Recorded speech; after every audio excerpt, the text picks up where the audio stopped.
Let's just be real. Waiting on a kingdom spouse is hard. Some days you're like, God, I trust you.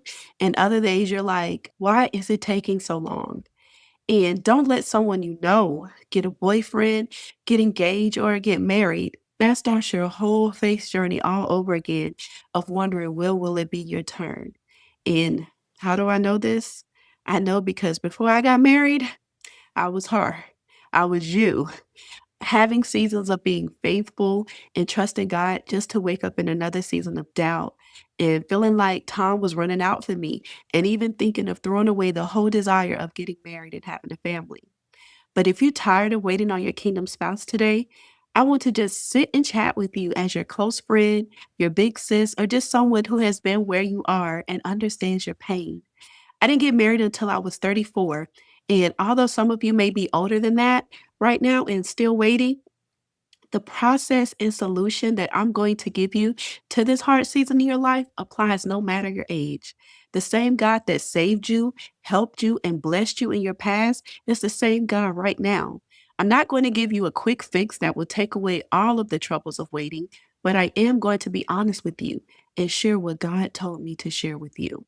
So let's get to it and let's talk about it. Welcome back to my channel. And if you're new, welcome to the channel where we talk about embracing the becoming of the woman God has called you to be while you wait. Now, whether that calling be to be a wife, a mom, an entrepreneur, a minister, a teacher, or whatever, his first calling is for you to be whole, confident, healed, and prepared for the things that he has for you. And that's where I come in to help you meet those callings. So if you're in your single season, trying to honor God and hold on to hope, you're in the right place because I want to talk to you about waiting on your kingdom spouse. And I want to start off by acknowledging your frustrations because it is okay to say out loud, God, I'm tired. Especially if you feel like you've sought first the kingdom of God and his righteousness like he asked you to. You've done the self work. You've cried your eyes out. You've grown in so many ways. You've fasted, you've been journaling, and you've healed from all of those wounds, and you're still single. I know that can be rough. Now, if you can't say you've done all of those things, then you have the answer already to what you should be doing right now during your waiting season. But for those of you who can say that you've done all of that, you really just need to have a pure and honest come to Jesus moment because the wait could be due to different things. And one of those things could be that you just really need to trust that your time will come, even if you feel it's delayed. In Habakkuk 2 and 3, it tells us that the vision is for a future time. And although it seems slow in coming, to wait patiently because it will surely take place. Now, I know this next reason that I'm going to give may not be one that many may want to hear, but I want to be real and transparent when I tell you that the wait could also be because God has other plans for you. Let's be real about this. Some women have great callings on their lives that require their complete and total devotion to God. And therefore, marriage is just not in the cards for them. There are even some women who are desiring marriage so bad that they are settling for just anything to have a husband. And now they find themselves miserable. They get to the point where they start hating men. In some cases, the end results can be deadly for them. Now, I know that sounds harsh, but it's the truth. So you can understand my passion around helping women navigate through their single season in a way that aligns with the will that God has for their life. And I want to be transparent a little bit. I lost my best friend of almost 30 years last year, and she was only 40. But God blessed her with 2 boys, but she never married, although she wanted to be. And at her funeral, and even just life in general, everyone spoke of what a beautiful soul she was. She was an amazing teacher, and her students always spoke so highly of her, and she had accomplished so much in her life. She was always someone who had a big smile on her face, and even someone wrote on her memorial page that they never met anyone who didn't like her. I'm saying all of this because my best friend was a woman of God who desired to be married one day, but she passed away peacefully, still trusting God's plan for her life. And I can promise you that where she is right now, she has no worries. And she is definitely not worried that she didn't get to get married while here on earth. Can you imagine if she spent her 40 years here on earth stressing about getting a husband instead of making the huge impact in the people's lives that she made and that God connected her to? So hear me with love when I say I understand the struggle of waiting, but don't use this time waiting for God to answer your prayers.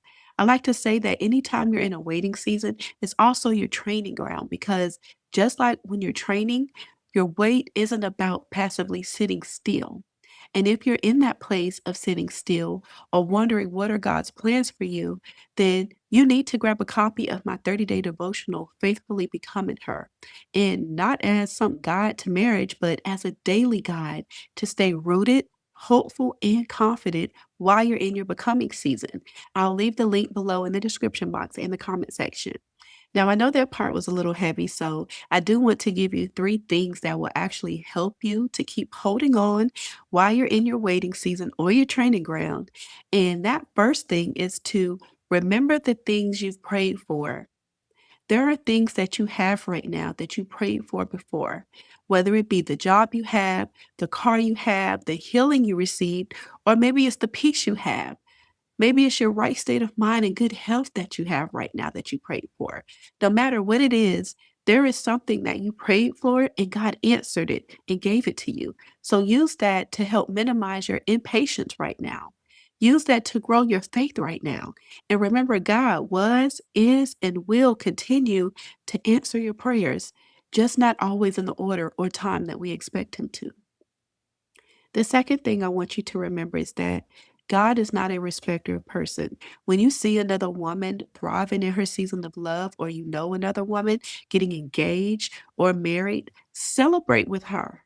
Why? Because it's proof and it's evidence that God is still writing love stories. And if He did it for her, He can definitely do it for you too. Let their win fuel your faith and not feed your comparison and be a reminder to you that you are still waiting. I went to so many weddings while I was single and without a plus one. And I even watched some of my exes get married, but I still enjoyed myself and celebrated them. I even prayed that my exes weren't the same bums to their new wives that they were when they were dating me. But that's neither here or there. The point is, I didn't let it make me bitter or miserable, but instead, I let it inspire me to remain faithful in my own journey. And the third thing that I did and I want you to do is to, while you're waiting, remember to don't stop living. Live on purpose. Fall in love with yourself. Better yet, create a village of loyal, dependable family and friends because you're going to need them in many stages of your life, including marriage. You can also explore your passions, or better yet, for some of you, you need to find out what you're passionate about. You can also take better care of your body, create multiple streams of income, get out of debt if you're in it, repair your credit if it needs repairing, and you can even travel. But most of all, while you're in this waiting season, deepen your relationship with God and let Him prepare you to receive what it is that you are praying for. Because the truth is, you don't just want anything or any marriage. You should want God led things in a God ordained marriage. And those kind of things and that kind of love sometimes takes time, sometimes takes pruning and divine alignment. So don't waste your waiting. Use it to become. Embrace becoming who God has called you to be. I hope this video speaks to your heart. And if it does, leave a comment with the red heart emoji so that I will know that it did. And if you haven't already, don't forget to subscribe to the channel and share it with someone else who you think needs encouragement in their way. Also, if you've been praying to stay faithful while waiting and you want to know why you're having to wait in the first place, you should watch this video right here. And I'll see you in the next video. Stay blessed.